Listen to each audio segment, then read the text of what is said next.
Waouh, super le nouveau générique. Oh, y a des sites qui font ça gratuitement en ligne, hein.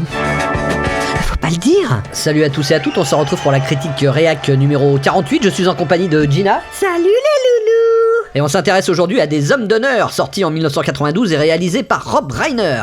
Ah, c'est des hommes d'honneur. Bah oui, pourquoi? J'avais pas compris, je croyais que c'était des hommes d'honneur. Je vous préviens, moi j'ai rien préparé. Alors le pitch, sur la base militaire de Guantanamo à Cuba, deux marines se tuent involontairement leur camarade Santiago au cours d'une expédition punitive. On leur assigne un jeune avocat, incarné par Tom Cruise, et celui-ci va tenter de prouver que le bizutage a été ordonné par le méchant colonel, incarné par Jack Nicholson. Alors moi quand j'avais vu ce film la première fois, évidemment j'étais du côté de Tom Cruise. Il est jeune, il est beau, il est cool, il est rebelle, un peu arrogant. Au contraire de Jack Nicholson qui est vieux, autoritaire, homophobe, l'horreur, quasiment le nazisme. Vous qui êtes là avec vos allures de folle tordue en uniforme blanc tout frais. Assez misogyne également. Elle est plus gradée que vous, Danny. Exact. Celui qui s'est jamais fait faire une pipe par un officier supérieur, eh bien, celui-là, il passe à côté de ce qu'il y a de mieux ici-bas. Colonel, la pratique du code rouge reçoit toujours l'aval. Vous savez, des mon officiers problème, dans c'est cette que base, moi, je non suis déjà colonel. Alors, il faut que je prenne douche froide sur douche froide en attendant qu'on m'offre une nana président. Énorme punchline, j'adore. Mais quelle horreur ce type. Il a un langage assez fleuri. Je vais t'arracher les yeux, je vais te pisser dans le crâne. Alors le paix par contre ça vient des scènes coupées, hein. Ça vient du Blu-ray, bon, on essaye toujours d'apporter quelque chose. Alors j'en profite pour vous signaler que la semaine prochaine on s'intéressera à G.I. Jane, réalisé par Ridley Scott en 1997, où une sénatrice féministe oblige l'armée à engager une femme dans les troupes d'élite des Marines. Bah quoi, c'est le progrès. On en reparlera quand il faudra porter quelque chose de lourd. Et ça va être dur d'attendre, mais revenons-en à notre sujet du jour. Donc à la fin du film, Tom Cruise gagne le procès, justice est faite, vive la démocratie, la liberté, mon cul sur la commode. Voilà. Pourquoi vous êtes sarcastique, ça finit bien. Mais non, mais quand vous revoyez ce film 20 ans plus tard, que vous êtes devenu réac et droitard, ce qui est le cheminement normal de tout homme normalement constitué, Oui, un vieux con quoi. bah t'as plus tendance à être du côté du colonel qui te protège, que du côté de celui qui lui met des bâtons dans les roues. Un truc que j'ai remarqué, c'est que dans tous les films, le héros il est jamais de droite. Le droitard c'est toujours le méchant. Ouh là là. Bon, quand même, Ah bah tant qu'à faire. extrême droitard. Sauf, si à la fin il devient de gauche et qu'il y a rédemption. Là c'est autorisé. Tiens, Dark Vador par exemple, il a tué des milliards d'individus. Des milliards, peut-être pas quand même. Bah si, Planète Alderaan c'est 2 milliards d'individus déjà. Vous êtes négationniste ou quoi? Attention Gina, attention. Mais non. Bon, Dark Vador est au service de l'Empire, c'est un facho, hein, je crois qu'on peut le dire, hein, c'est un facho. Oui, je pense qu'on peut. Hein, là, oui. le terme n'est pas galvaudé, je veux dire. Si on le dit pas là, on le dit jamais. Et où c'est que vous voulez en venir? Bah, au moment de mourir, il fait une espèce de sourire pourri, là, il regrette, il devient de gauche, et tout est pardonné. Les milliards de morts, c'est une erreur de jeunesse, un moment d'égarement. Ouais, son fils qui est là, qui acquiesce. Il ne condamne pas. Attendez, je vais vous retrouver l'extrait. Je suis ton père. Je m'excuse. Je voulais te dire que je suis de gauche. Qu'est-ce que tu fais? Juste, je te remets ça parce que ça sent un peu le fromage. Mais vas-y, continue, hein, je t'écoute. Et donc? Bah pour moi, c'est pas un vrai droitard, parce que normalement, le droitard, à la fin, il regrette pas, il s'excuse pas, il assume. Ah oui, c'est intéressant. Mais vous semblez découvrir la lune, Mosinor. Seriez-vous ce qu'on appelle un droitardé? Oh non, je voudrais bien, j'essaye, hein, mais j'ai pas cette prétention, hein, c'est un sacerdoce, hein. C'est des années d'études, hein, c'est un cursus, hein. Oui, non, mais c'est bon. Bon, je continue. L'inspecteur Harry, flic droitard par excellence. Ah oui. Eh ben non, justement, parce que dans le 2, Magnum Force, il combat des flics fachos qui le trouvent trop laxiste. Serait-ce parce qu'il a déplacé la fenêtre de Laurent Amberton? Overton. Non, héros de film d'action, droitard sans concession, mon préféré restera Charles Bronson. Les vigilantes movies, rien que d'y penser, je frissonne. On fait des rimes en un ou quoi là, Je sais pas si... Heureusement qu'ils ont arrêté de faire ce genre de film où le personnage, pour se venger, extermine toutes les racailles d'une cité. Bah, un film comme ça en France, c'est inimaginable. Hein. Heureusement. Il arriverait pas à trouver de financement, hein, de toute façon. Alors, au cours d'un cambriolage, toute la famille de Robert Boulard est violée et assassinée. Et comme la justice ne fait rien, il va exécuter un par un tous les membres d'un gang de la cité du Bois Fleuri responsable du carnage. Et donc on aura besoin de 4 millions d'euros, ce qui est raisonnable. Bah, ils auraient dû accepter parce que cette année à Cannes ils ont primé un film sur les rodéos urbains justement. Viens voir le rodéo. Ça vaut le détour. Il y a un moustachu qui est en train de défourailler sur les racailles. Sinon j'ai un autre scénario à vous soumettre. John Wick sort du Stade de France le soir de la finale, et suite à une grève RATP, il va devoir traverser tout le 93 et affronter des hordes de supporters anglais. Un peu comme dans les Warriors.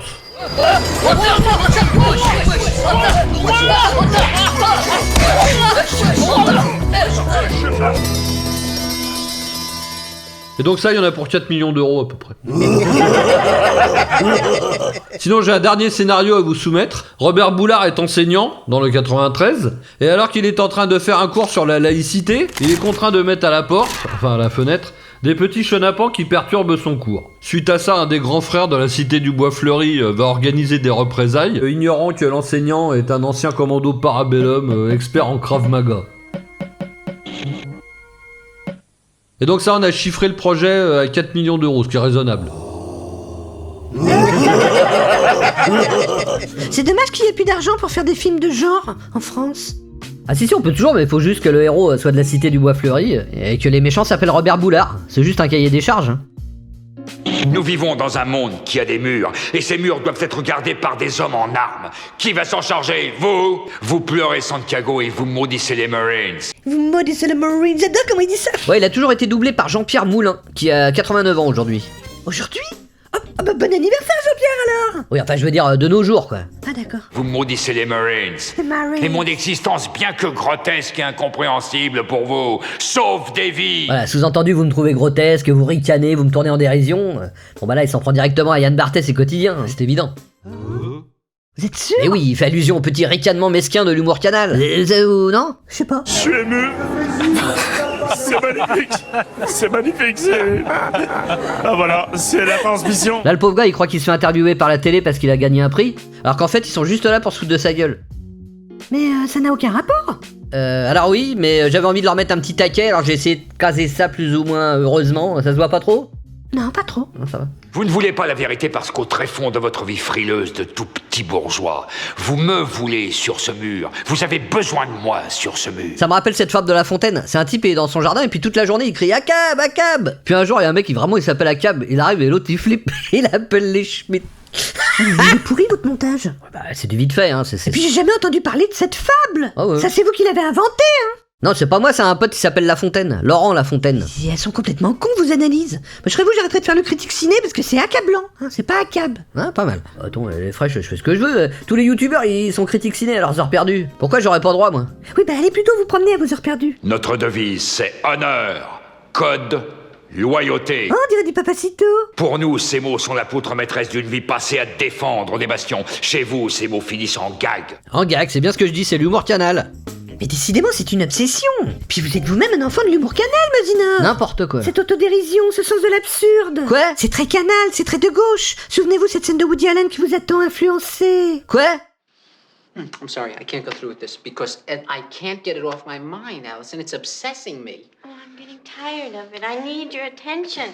But it doesn't make any sense. He drove past the book depository, and the police said conclusively that it was an act to hit a moving target at that range. But if there was a second assassin... You're using this conspiracy theory as an excuse to avoid sex with me. Oh, my God. She's right.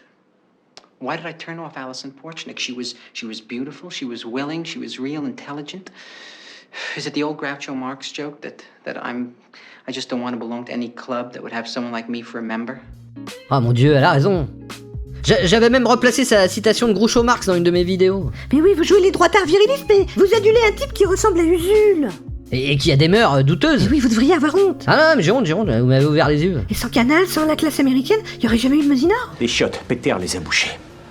Ce n'est pas de ma faute, patron. J'étais malade. Ça doit être les burgers. Ah non, mais vous marquez un point là. Puis c'est vrai que la classe américaine c'est un bon exemple. Quand vous êtes gamin, vous adorez ça aveuglément parce que c'est culte. Puis en vieillissant, vous apercevez que c'est truffé de références de gauche et que ça envoie régulièrement des petites crottes de nez aux droitards. Par exemple que John Wayne était un fasciste de merde parce qu'il était anticommuniste. George est un fasciste de merde. Un fasciste de merde. Bon, je suis toujours aussi fan, hein, c'est pas grave. Mais une fois que t'en as pris conscience, bah tu vois plus que ça après. C'est pas grave. Paraît que t'as des propos intolérables, où il n'y a pas de tolérance. Et c'est donc pas que c'est pas bien d'être raciste, que c'est mal. On ne doit pas faire de discrimination raciale, c'est mal. Juger les gens sur leur religion, c'est mal. Sur leur couleur de leur peau, sur leurs origines sociales ou sur leur nationalité, c'est mal. Ok, puisque je vois qu'on peut pas discuter, on va faire un duel. Enculé de ta race! C'est mon pathos, tu comprends ça? Tu te rends pas compte, toi et moi, on a influencé des générations entières de gardiens de la paix. On a des dizaines de bavures sur la conscience. C'est pour un petit gars qui s'appelait Malik Oussekine que je raccroche. Pour jamais oublier, plus jamais ça. Oh, mais se moquer des flics et des fachos sont des facilités scénaristiques. C'est parce que tout le monde est d'accord là-dessus, donc c'est plus confortable, c'est consensuel. vous ne le savez pas, mais vous avez écrit une grande partie des dialogues de mes années à la fac, quand on séchait les cours d'amphi pour aller discuter au café, une bonne partie des répliques venaient de la classe américaine. Ah merde, pour lui aussi c'était culte. Donc on citait les mêmes trucs au même moment. Ouais, je l'aime pas trop lui. En fin de compte, si ça a été écrit par des gens de gauche, pour des gens de gauche, au détriment des droitards, suis-je légitime pour en réclamer l'héritage? Est-ce que c'est pas de la réappropriation culturelle que je fais? Oh là là, mais qu'est-ce que c'est que cette histoire encore? Le détournement n'est qu'un procédé. Puis après, tu te sens un peu con d'être là, tu sais. T'as l'impression de gêner. Ouais, une sorte de cuck. Vous êtes un cuck. Vas-y, non, arrête un cuck. Alors que pour les visiteurs, bizarrement, ça me le fait pas, j'ai pas le même ressenti. Tire un sarrasin dans une chariote du diable. C'est tout ferré, y a point de bœuf pour tirer. Enfin, les visiteurs, c'est une des icônes de la fachosphère, hein. C'est pas très étonnant. Non, mais là, vous prenez les choses trop à cœur. Les gens s'en moquent de tout ça. L'important, c'est le pouvoir d'achat. Ouais, non, mais je le dis en même temps que ça me vient à l'esprit, hein, c'est tout. Hein. Non, mais vous avez bien fait. De toute façon, on pourra toujours le couper au montage. Enfin, on est en direct, là. Hein. Dites-moi, pendant que je vous tiens, là, on serait pas dans un film de gauche, par hasard? Sans être indiscret? Tu te réveilles à 35 ans pour réaliser que t'es dans un film de gauche. C'est pas que t'es indiscret. C'est juste que t'es un con. Doit-on en déduire que vous avez 35 ans Ah non, c'était dans le texte d'origine, donc je l'ai gardé, quoi, c'est tout. Tu travailles à 35 ans pour te demander... C'est vrai que ça a été beaucoup de bonheur, les années Canal. Mais avec le recul, je me rends compte que ça a contribué à nous faire perdre nos valeurs, nos repères, à nous déconstruire, comme ils disent. Non, ça c'est une posture. Vous dites ça, mais vous n'y croyez pas vous-même. J'ai l'impression que vous répétez comme un perroquet les thèses déclinistes de Zemmour. Bah voyons. Je n'ai ni le temps ni le désir de m'expliquer devant un homme qui peut se lever et dormir sous la couverture d'une liberté que moi je protège et qui critiquera après coup ma façon de la protéger.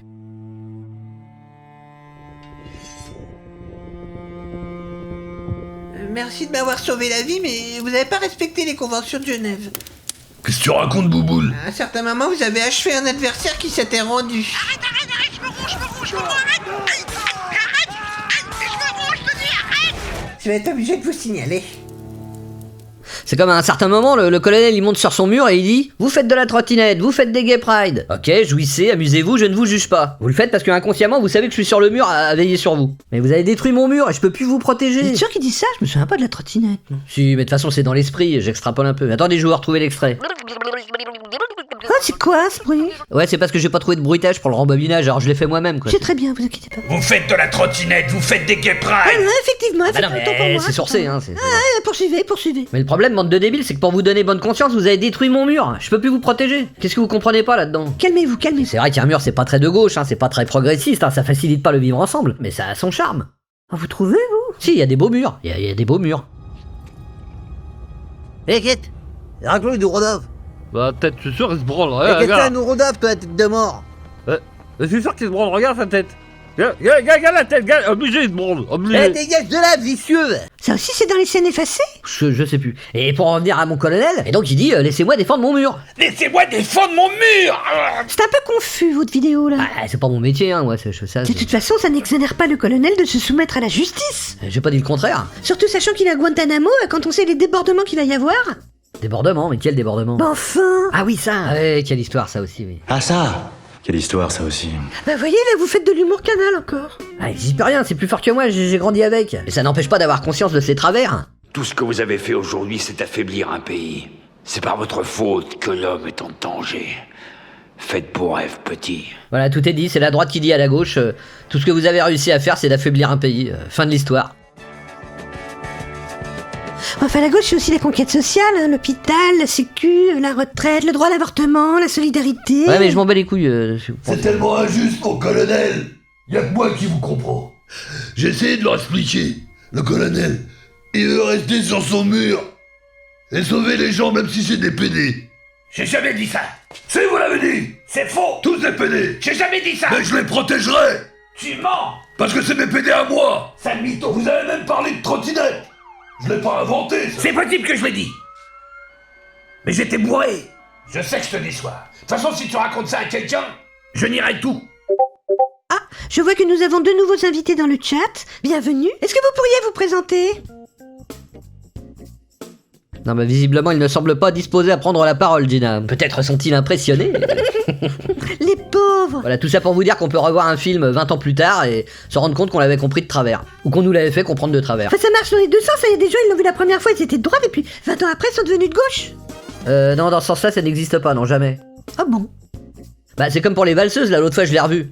Bon, ça c'est une de mes Madeleines de Proust, hein, comme les Tontons Flingueurs. Hein. Film culte, tout le monde l'adore, hein, moi je connais tous les dialogues par cœur. On est pas bien là? Tu les sens les coussins d'huile? Hydropneumatique mon petit bonhomme. Et l'autre fois j'ai eu une révélation, est-ce qu'on aurait toujours la même tendresse pour ce film si on faisait un remake avec 2 comédiens issus de la diversité pour incarner ces 2 marginaux? Je sais pas, Samina Seri, Jamel Debbouze, Omar Sy, Ramzy, qui sont tous d'excellents comédiens, et qu'on les voyait pendant 2 heures commettre cambriolage, vol, viol, kidnapping, agression. Est-ce qu'on aurait toujours la même tendresse en pensant aux valseuses? Bah je suis pas sûr. Je vois pas pourquoi avec ces comédiens-là, tout d'un coup ça deviendrait malaisant. C'est limite raciste, hein, ce que vous dites. Mais non, mais la question c'est plutôt pourquoi avec Depardieu et Devers ça l'est pas malaisant? C'est peut-être l'emphase de Depardieu qui a empêché de faire prendre conscience aux gens à quel point leur randonnée était malsaine. Parce qu'en fin de compte c'est une sorte d'orange mécanique light des valseuses. On classe ça dans les comédies, mais à tort. Évidemment que c'est pas une comédie. Mais vous devenez vraiment un vieux con, c'était une autre époque. Ouais, mais depuis que j'imagine d'autres acteurs à la place, c'est plus ma Madeleine de Proust. Oui, bah arrêtez de cogiter parce que vous vous gâchez vos films préférés, là. Un autre exemple, Scarface. Ça, c'est pas une comédie. Film culte que tout le monde adore, hein, je connais tous les dialogues par cœur. Vous vous souvenez qu'à un moment, il refuse de faire exploser la voiture d'un juge, parce que le juge, il est avec ses enfants. Moi, je tue pas les femmes et les enfants. Bah attendez, c'est Tony Montana quand même. J'ai même un t-shirt avec lui dessus. Ouais, mais l'autre fois, j'ai eu une révélation. Non, moi, je tue pas les enfants. Mais fils de pute, t'es un baron de la drogue. Combien t'as tué de gamins avec des overdoses? De toute façon, je le mets jamais ce t-shirt, il est tout délavé. Ah bah ça, c'est le genre de red pill que j'ai en ce moment. Je sais pas, c'est comme des flashs. Ah bah je vous plains. Et en plus, la voiture, c'est une DS21 injection électronique, comme dans les valseuses. Caillaté. Tu les sens, les coussins d'huile, il disait Depardieu.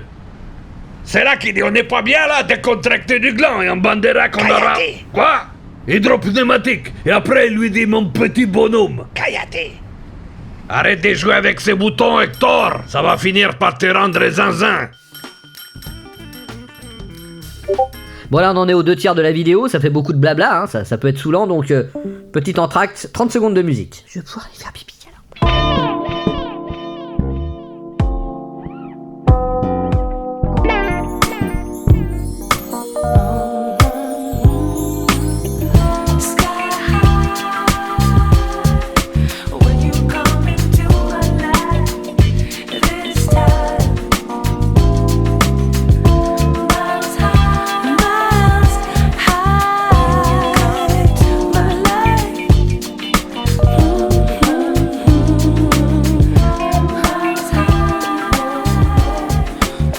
On est pas bien là? Tenez un autre exemple. Bon, le dernier parce que ça part un peu dans tous les sens là. Les westerns. J'ai toujours été du côté des cow-boys. Ah, c'est normal. On m'avait même offert une panoplie quand j'étais gamin à Noël. Oh, le boomer. Et l'autre fois je me dis, mais attends, mais en fin de compte les cow-boys c'est des colons qui ont envahi un pays et massacré son peuple. Et en plus ils ont le culot de se faire passer pour les gentils de l'histoire. Paraît même qu'ils ont massacré gratuitement des millions de bisons et de chevaux juste pour affamer les tribus indiennes. Mais c'est horrible. C'est insupportable. Vous connaissez mon syndrome de Bambi. Ah ça je leur pardonnerai jamais, hein, des millions de bisons tués pour rien. Là, mon idéal de American Way of Life en a pris un coup. Hein. C'est décevant quand même, hein. Dites donc, il est fort le cascadeur là. Quoi, lui là? Mais c'est fait sur fond vert, ça, c'est des effets spéciaux ça. Ah ok. C'est bien fait parce qu'on dirait vraiment qu'il se fait défoncer. Et les Indiens ils avaient rien demandé, ils étaient chez eux. On est chez nous. On est chez nous. On est chez nous. C'est la terre de mes ancêtres. C'est le facho. Oh. Hey, reste avec nous. On va regarder Chips. Pourquoi pas? Ouais.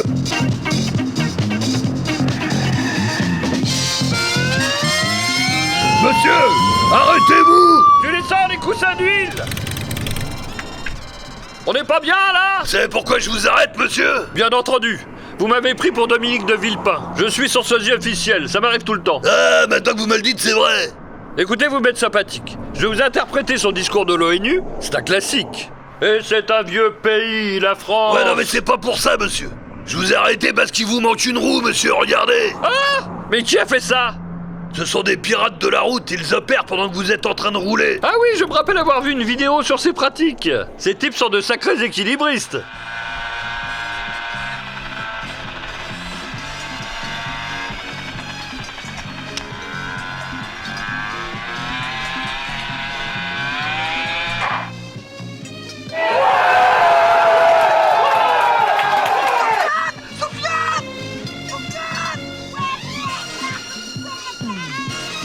Sauvez-vous, monsieur, vite, vite, sauvez-vous. Pour quelle raison? Mon collègue qui vient d'arriver, c'est un malade. Et c'est un vieux pays, d'un vieux continent comme le mien, l'Europe, qui vous le dit aujourd'hui. Je vais te torturer. Je vais te mettre dans un pneu et je vais mettre le feu. Peut-être. Et je parlais de quoi là? Vous parliez des cow-boys. Ouais, en fait, les cow-boys, c'est des nazis. C'est comme si on m'avait offert une tenue de nazi à Noël en fin de compte. Oui, non, là, vous allez pas bien. Là, reprenez cette petite pilule bleue, Mosinor. Ah, c'est gentil, merci. Ah, j'ai jamais remarqué que vous aviez des gros doigts comme Bon, ça. est-ce qu'on pourra en revenir au film? Parce que chaque fois, c'est pareil, vous fumez un pet et vous digressez. On vous arrête plus. Non, j'ai fini là. Bon, très bon film, je vous le conseille si vous l'avez pas vu. Des hommes d'honneur. Alors, on notera la présence au générique de Paul Postelnikou. C'est qui? Aucune idée, mais j'avais envie. D'accord. Bah, puisque vous en parlez, quelle distribution? Il y a Kevin Bacon, il est beau. Cuba Gooding, il est beau. Jack Bauer, il est beau. Ah, vous kiffez Sutherland? Oui. Mais il a pas vraiment de scène mémorable dans le film, à part celle du room service.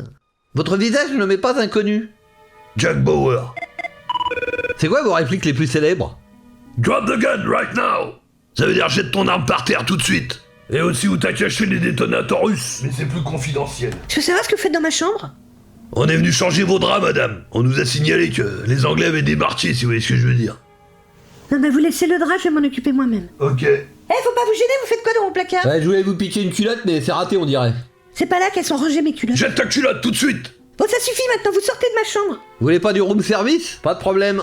Et la prochaine fois, vous frappez avant d'entrer. Je veux pas frapper du ruban adhésif. Il est beau. Ouais, non mais tout le monde est beau, Gina. Et le plus beau des plus beaux, faut reconnaître, c'est Jack Nicholson, la classe. Bon, évidemment, aujourd'hui, il a 84 ans et il doit plus sortir. À cette heure-là, il doit être en train de manger sa soupe devant la télé, diminué par l'Alzheimer.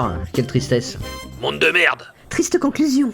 Et vous comptez quand même faire une émission sur les hommes d'honneur? Parce que j'avais préparé un dossier, il y avait du Rocco Siffredi, il y avait... Et là, Mosinor, il me téléphone, il me dit Rocco. Gina, elle va faire un documentaire chiamato des hommes d'honneur. Arrêtez le sac à main, ça coupe la circulation. Gina, enfin, pas vous, pas maintenant, pas après tout ce que vous avez fait. Humour canal. Voilà, c'était la critique réac numéro 48. Alors avant de nous quitter, je précise que mon opinion ne reflète pas celle du personnage Mosinor, mais celle du personnage de Gina, qui n'est pas du tout d'accord avec lui. Vous êtes bien feinté. Oh, le fourbe. En tout cas, c'était super. Je me souviens surtout du générique, c'était beau. C'est un compliment, ça? Voilà, si ça vous a plu, n'oubliez pas de mettre un pouce bleu, de vous abonner et d'activer la cloche. Allez, salut tout le monde. Et le Tipeee aussi. Salut les loulous.